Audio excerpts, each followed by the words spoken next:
Welcome to today's reflection. This is written by Father Richard Rohr, a Franciscan priest and counselor. He talks about St. Teresa of Avila's bookmark. Let nothing disturb you, let nothing upset you. Everything changes, God alone is unchanging. With patience, all things are possible. Whoever has God lacks nothing. God alone is enough. I find it interesting that Jesus taught his disciples how to pray in Matthew 6, 7-15. Don't you find that interesting? Yes, of course, Jesus was a religious teacher who shared teachings that caused all of his hearers to reevaluate what they thought they knew about God. Some were willing to listen, others rejected his teaching outright, and still even others wanted to kill him for what he said. And there is enough material there to last us all a lifetime. Jesus' teaching continued to illuminate the mystery of God's being and God's identity to us, even 2,000 years later. But Jesus also taught his disciples how to pray. In fact, at this point, he is standing on the side of a mountain and there are large crowds who have followed him to hear this message he is about to give. Perhaps several thousand people were all gathered around him and he begins to teach them to pray. This may not sound at all odd to you, especially if you yourself grew up around religious communities. Prayer is a vital part of that existence of a religious group, so it doesn't seem odd at all to teach followers of a religious leader about how to pray. In fact, many of us likely feel that we would like to have some instruction in that area of prayer. So why do I find this so interesting? To answer, I would like to remind us of the story of God's people, Israel. Israel in Hebrew means to struggle with God or to wrestle with God. Not a bad description of prayer, in my opinion.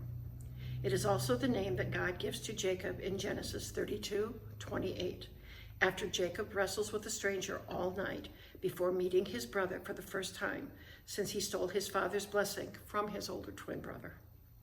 It comes to be the identifier of the people that God had selected to work his purposes in the world.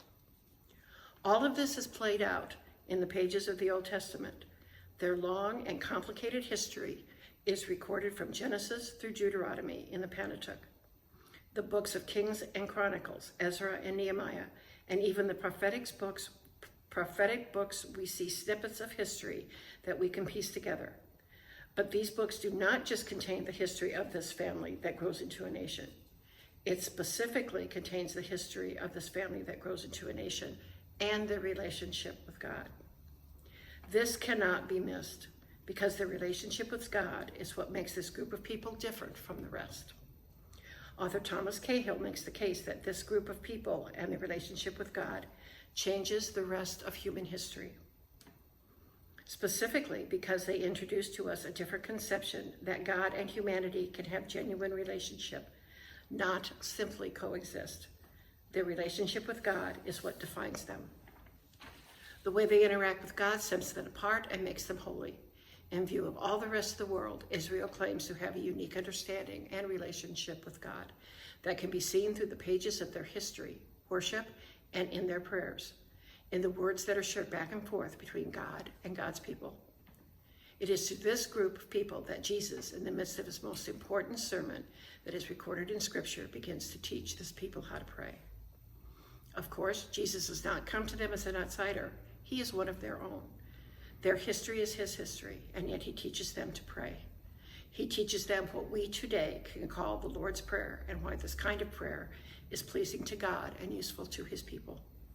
And it is a simple prayer. It is a prayer that acknowledges God's sovereignty and holiness, a prayer that reminds us that God's working in this world and bringing about the future that God intends, a prayer that relies upon God for all that we need, whether physical or spiritual.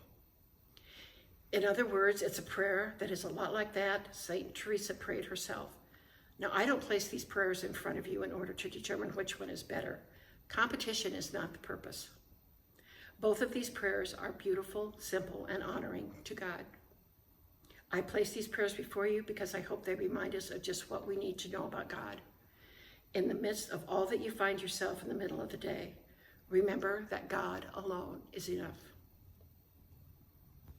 Remember that God provides us daily and that we can rely on God to deliver us from temptations and difficulties. Jesus taught his disciple and the crowds to pray then, even though they were the people of God who had a unique identity and calling. Today, allow Jesus to teach you how to pray, even though you might have prayed all your life, and even if you are far from a beginner. It is in prayer that we encounter this God today. May we all be people of prayer. May we continue to celebrate the resurrected Lord by saying, God alone is enough.